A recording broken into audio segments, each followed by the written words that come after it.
Hello दोस्तों, जय हिंद। मैं Nandlal Vishwakarma Nandlal study research centre फिर से आपका स्वागत करता हूं। श्रीमान, जैसे कि आप सभी जानते हैं, आज का अपना टॉपिक रहेगा एक नया भर्ती के साथ हम लोग बात करेंगे जो एसएससी एमटीएस में जो न्यू भर्ती निकल के आई है 2022 में। क्लियर हुआ? मल्टीटास्किंग स्टाफ जिसको बोलते हैं, ठीक है, जो लगभग 22 मार्च से अपना यानी कि आज के डेट से फार्म अप्लाई स्टार्ट हो गया है, जो 30 अप्रैल तक लास्ट डेट जाने वाला है। इसकी पूरी फार्म आवेदन से लेके यानी कि फार्म आवेदन कैसे करना है और लास्ट जो फाइनल सिलेक्शन तक की जितनी प्रोसेस है इस वीडियो में हम समझने वाले हैं। ठीक है, एक एक पॉइंट पूरा वीडियो लास्ट तक देखना है, क्योंकि आगे बीएसएफ टेट मैन भर्ती वाले में काफी ज्यादा प्रोसेस में गड़बड़ हुआ था, तो इसलिए ध्यान देना आपको क्या एक एक पॉइंट। ठीक है, बने रहिए हमारे YouTube channel Nandlal study research centre में। चलिए शुरू करते हैं। देखिएगा, जो सिलेबस तो हम इसके साथ साथ जो पढ़ेंगे, साथ साथ कुछ इंपोर्टेंट क्वेश्चन भी पूछने को आएंगे, जैसे कि फार्म अप्लाई के समय क्या क्या डॉक्यूमेंट चाहिए, इसके बारे में समझ लेंगे। क्या कार्य करना पड़ता है, यानी कि एमटीएस का जॉब प्रोफाइल क्या है, ठीक, क्या आईटीआई वाले भी फार्म भर सकते हैं, ठीक है, बात करेंगे।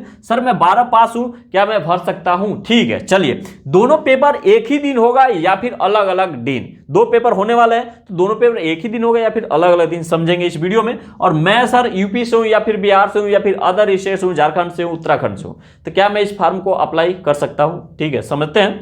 और सर डॉक्यूमेंट वेरिफिकेशन में क्या क्या डॉक्यूमेंट होना जरूरी है, तो मैं पहले ही बनवा लूं। ठीक है, इस वीडियो में समझने वाले हैं। ठीक है, इसके साथ साथ ये समझिए जो परीक्षा सर स्टार्ट कब से होने वाला है, कौन सी मंथ से स्टार्ट होने वाला है, एडमिट कार्ड कब से आने वाला है, ठीक है, जो सिलेबस पैटर्न रहेगा ये इसके बारे में समझिए। तो चलिए शुरू करते हैं अपना ये एसएससी एमटीएस का। ठीक है, मल्टीटास्किंग स्टाफ। ध्यान दीजिएगा, जो टोटल पोस्ट की बात की गई है लगभग 8500 के करीब में अंदाजा लगाया जा रहा है। अभी ऑफिशियल नोटिफिकेशन नहीं आया है, और जो नोटिफिकेशन आया वो मैं यहाँ पे दिखा रखा है। ठीक है, ऑफिशियल नोटिफिकेशन 2 से 3 दिन में आने वाली है। ठीक है, तो लगभग अनुमानता लगाया जा रहा है 2021 की पोस्ट है। अब धीरे धीरे यहाँ पे बढ़ोतरी की गई है लगातार 2 साल के अकॉर्डिंग, तो 8500 प्लस या फिर 8000 भी हो सकता है या फिर 10,000 भी, 8500 प्लस भी हो सकता है। ठीक है, तो अनुमानित पोस्ट 8500 प्लस में अंदाजा लगाया जा रहा है। ठीक है, जो अप्लाई डेट है 22 मार्च से अप्लाई स्टार्ट हो गया है, यानी कि आज के दिनांक से, और जो 30 अप्रैल है लास्ट डेट जाने वाले, यानी कि 1 महीना या कुछ दिन लास्ट डेट जाने वाला, तो आपको पहले फार्म अप्लाई कर देना है। चलिए यहां पे देखते हैं जो फीस है, एप्लीकेशन फीस की मैं जो बात कर लूं, जनरल और ओबीसी के लिए 100 रुपए हैं, बाकी जितने भी हैं एससी हो गए, एसटी हो गए, या फिर ऑल कैटेगरी फीमेल, चाहे जनरल ओबीसी एससी जो भी फीमेल कैटेगरी से आते हैं उनके लिए फीस 0 रुपए है, और एससी एसटी के लिए भी फीस 0 रुपए है। ठीक है, और जनरल और ओबीसी के लिए शुल्क कितना 100 रुपए है। क्लियर हुआ? चलिए यहां हो गया डन, 100 रुपए है। और यहां पे जो एज की मैं बात कर लूं, तो एज का क्राइटेरिया रहेगा 18 से 25। ठीक है, 18 से 25 नॉर्मल है, लेकिन ओबीसी के लिए 3 साल की छूट है, और यहां पे एससी और एसटी कैंडिडेट के लिए 5 इयर्स का छूट है, और यहां पे ओबीसी के लिए 3 साल का छूट है। क्लियर हुआ? यानी कि मैं ये कह सकता हूं 18 से लेकर 28 ओबीसी कैंडिडेट अप्लाई कर सकते हैं, और एससी एसटी कैंडिडेट अगर छूट मिला के 18 से लेकर 30 तक अप्लाई कर सकते हैं, और उनकी जो एज की गणना की जाएगी 1/1/2022 के अकॉर्डिंग। चलिए डन हुआ। ठीक है, जो एज की रिलैक्सेशन है, जो इसमें छूट है, मैं बता दिया। ठीक है, जो सिलेक्शन प्रोसेस क्या रहने वाला है, सिलेक्शन प्रोसेस पे ध्यान दीजिएगा। सिलेक्शन प्रोसेस का पहले एग्जाम होगा, जो एग्जाम भी होगा तो कौन, पेपर 1 और पेपर 2 के करीब में होगा। तो पेपर 1 का सिलेबस मैंने यहां दे रखा है, और पेपर 2 का भी सिलेबस आगे बताने वाला है, तो बने रहिए। ठीक है, तो पेपर होगा पहले, डन हो गया। उसके बाद से डीबी होगा, डॉक्यूमेंट वेरिफिकेशन, उसके बाद से फाइनल कट ऑफ बन जाएगा, और तब लास्ट में आपका हो जाएगा फाइनल सिलेक्शन। चलिए यहां देखते हैं जो पेपर होगा पेपर 1 में, यहां पे उसके बाद से यहां देख लो आप, योग्यता जो क्वालिफिकेशन रखी गई है वो 10th पास रखी गई है। ठीक है, इंटर हो तो इंटर भी अप्लाई कर सकते हो, आईटीआई तो अप्लाई भी कर सकते हो, लेकिन मिनिमम जो अपना क्वालिफिकेशन है वो 10th पास होना ही चाहिए। ठीक है, चलिए आगे बढ़ते हैं। पेपर 1 की तरफ जो सिलेबस दे रखा है पेपर 1 होगा, वो पेपर 1 की बात हम यहां कर लेते हैं। देखिए पेपर 1 में जो बात की जाएगी, ये आपको होगा 100 प्रश्न आएगा 90 मिनट का। जैसे कि पहले इंग्लिश 25 क्वेश्चन 25 मार्क के, रीजनिंग के 25 क्वेश्चन 25 मार्क के, मैथ 25 क्वेश्चन पूछे जाएंगे, और जी के 25 क्वेश्चन पूछे जाएंगे, यानी कि 25 चौको 100 प्रश्न रहेंगे, और 90 मिनट रहेगा आपके पास। ठीक, 90 मिनट, यानी कि मैं ये कह सकता हूं 1.5 घंटा। क्लियर हुआ? आपका 100 प्रश्न आएंगे, 1.5 घंटा रहेगा पेपर 1 के लिए। अगर आपका जब पेपर 1 फाइनल हो गया, तब एक मेरिट बनता है, तब आप आओगे पेपर 2 के लिए। क्लियर हुआ? चलिए पेपर 1 आपने क्रॉस कर ली, अब पेपर 2 पे आइए भाई। पेपर 2 का सिलेबस क्या रहेगा, शॉर्ट ऐसे लिखना होगा आपको 25 मार्क का। और यहीं पे दूसरी मैं बात कर लूं, यहां पे दूसरा रहेगा लेटर लिखना होगा। लेटर में क्या होगा, जो 22 भाषा आपको भारत पूरी कितनी लेवल में 22 भाषा है, जो 22 भाषा में से किसी एक भाषा से आप लेटर लिख सकते हो। यानी कि आप उड़ीसा के हो तो उड़िया भाषा में आराम से लिखते हो, कोई जरूरी नहीं है आपको हिंदी नहीं आता तो हिंदी नहीं, या फिर इंग्लिश नहीं आता तो इंग्लिश नहीं। जैसे कर्नाटक वगैरह वाले लगभग तमिल वाले क्या इंग्लिश में लिखना पसंद करेंगे, तो जैसे यूपी बिहार वगैरह ये लगभग हिंदी में लिखना पसंद है। तो ये आप चाहोगे तो अपने 22 भाषा में जितने भाषा है अलग अलग करके वो आप लिख सकते हो क्या, लेटर। ठीक है, जो 50 मार्क का अलग 50 मार्क का रहेगा, 45 मिनट टाइमिंग रहेगा। क्लियर हुआ। जो इसमें पेपर 1 की मैं बात करूं, क्या निगेटिव मार्क है, तो बिल्कुल रहेगा, वो भी 1/4 के अकॉर्डिंग। यानी कि मैं ये कह सकता हूं 4 क्वेश्चन अगर आप गलत करते हो तो एक क्वेश्चन आपका सही वाला काट लिया जाएगा, जिसको बोलते हैं 0.25 ऋणात्मक प्रावधान रखा गया है। ठीक है, तो इसे ही बोलते हैं 1/4। 4 क्वेश्चन में से एक क्वेश्चन भी, 4 क्वेश्चन अगर गलत कर रहे हो तो एक क्वेश्चन भी आपका जो सही होगा उसे काट लिया जाएगा। तो आपको ध्यान देना है कौन सा, पेपर फर्स्ट के लिए। ठीक है, चलिए पेपर 1 क्रॉस करेंगे तो भी पेपर 2 के लिए आप क्वालिफाई होंगे। चलिए इसके बारे में थोड़ा ये इंपोर्टेंट रखते हैं, फॉर्म अप्लाई के समय क्या क्या डॉक्यूमेंट होना चाहिए। ध्यान दीजिएगा, अगर आप न्यू कैंडिडेट हैं, इससे पहले अगर आप एसएससी जीडी हो गया, एसएससी सीजीएल वगैरह हो गया, मतलब एसएससी से रिलेटेड सिविल सर्विस अपना ये एसएससी से रिलेटेड अपना कमीशन का जितने भी फॉर्म पहले आप अप्लाई कर चुके हो, तो उसके बाद आपको ईमेल आईडी और पासवर्ड वगैरह करके मिला होगा, तो उनके लिए कोई दिक्कत नहीं है, लॉग इन करो डायरेक्ट। और सुधार करना है तो कुछ सुधार करके डायरेक्ट आधार कार्ड वगैरह ले जाके मैच करके आप अप्लाई कर दो। ठीक है, बस एक फोटो होना चाहिए। फोटो में ध्यान दीजिएगा, फोटो सभी के लिए, चाहे न्यू कैंडिडेट हो या फिर पुराने कैंडिडेट हो, उनके लिए फोटो के ध्यान देना। इस बार फोटो एकदम बिल्कुल टेढ़ा मेढ़ा वगैरह नहीं होना चाहिए, बिल्कुल स्ट्रेट एकदम सही, चश्मा टोपी वगैरह नहीं होना चाहिए, जैसे कि मैं डिस्प्ले पे दिखा रहा हूं ऐसे नहीं होना चाहिए बिल्कुल। ठीक है, आपको कैसा होना चाहिए, इस तरह देखिएगा, इस डिस्प्ले इधर बगल में आपको दिख रहा होगा डिस्प्ले पे, बिल्कुल एकदम फॉर्म में लिखा भी होगा क्या हुआ, फोटो एक्सेप्टेड, मतलब बिल्कुल एकदम सीधा अपना नॉर्मली अगर सीन में। यहाँ पे जो नीचे है, नीचे क्या हुआ, नाम होना चाहिए, नाम सॉरी डेट होना चाहिए, जिस डेट पे, यानी कि 23 दिसंबर, इसमें नोटिफिकेशन में साफ साफ दिखा रखा है, जो आपका फोटो होगा, फोटो 23 दिसंबर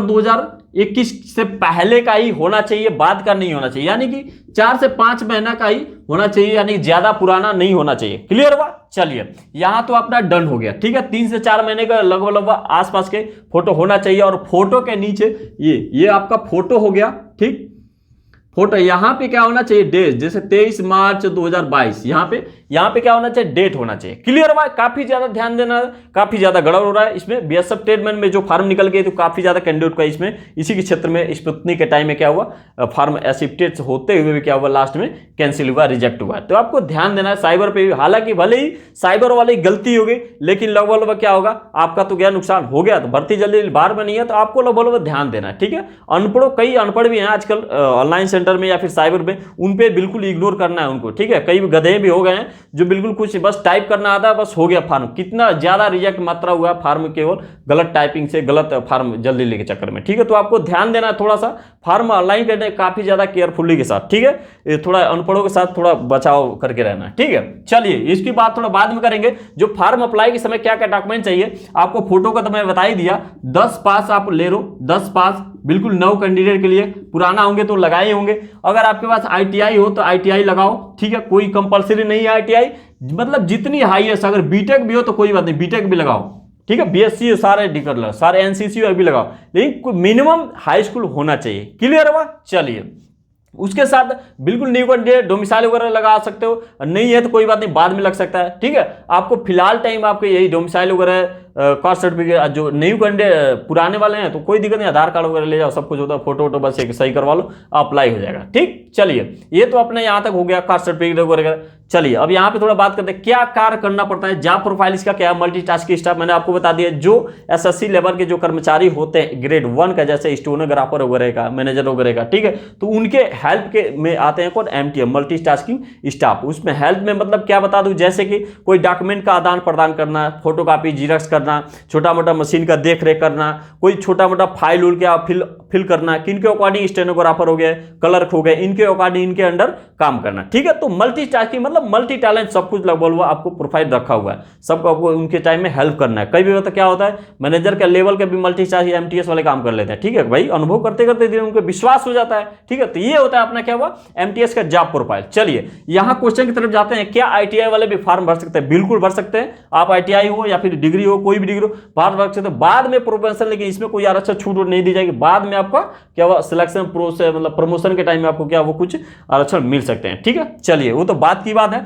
जो 12 पास भी है, मैथ्स हो, बीएससी हो या पीएससी मतलब पीसीबी हो या फिर पीसीएम, कोई भी आप अप्लाई कर सकते हैं। चलिए एक और बात कर ले, दोनों पेपर एक ही दिन होगा सर या फिर अलग होगा? जी बिल्कुल अलग होगा।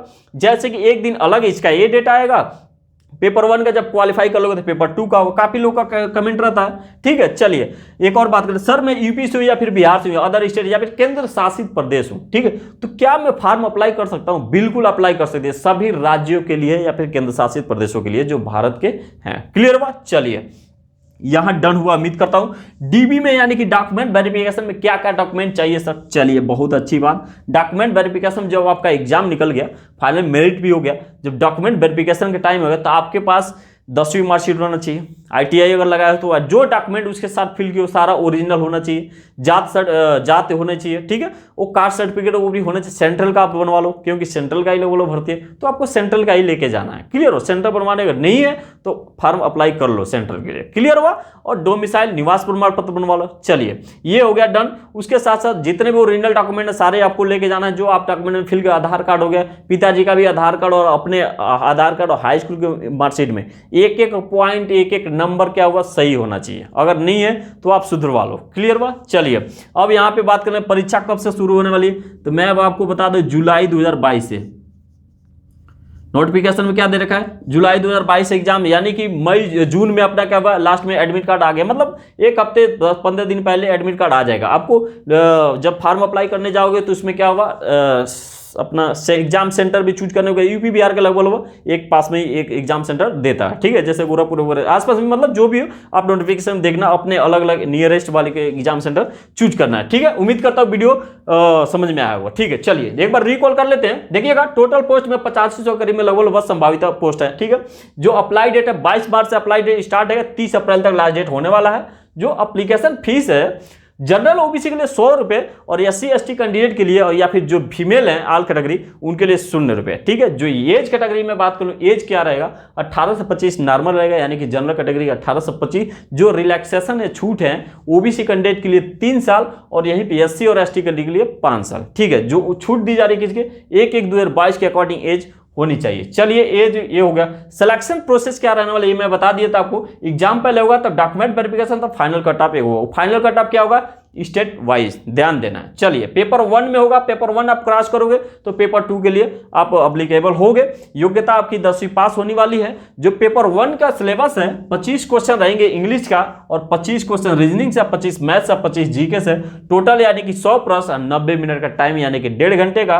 निगेटिव मार्क रहेगा 1/4, 4 गलत करोगे तो एक और सही वाला आपका काट लिया जाएगा। पेपर 2 की मैं बात किया था आपको, साल्ट ऐसे एक छोटा सा निबंध लिखना होगा जो 25 मार्क का रहेगा और वही लेटर भी एक लिखना होगा 2200 भाषा में, किसी एक भाषा में, जो 45 मिनट का पूरा टाइम में रहने वाला है। ये पूरा आपको डिटेल बता दिया क्या क्या डॉक्यूमेंट चाहिए। चलिए फोटो का थोड़ा ध्यान देना है, फोटो नीचे डेट जिस दिन का फोटो आपका डेट लिखा होना चाहिए, 4 से 5 महीने के रिसेंटली का होना चाहिए, ठीक है।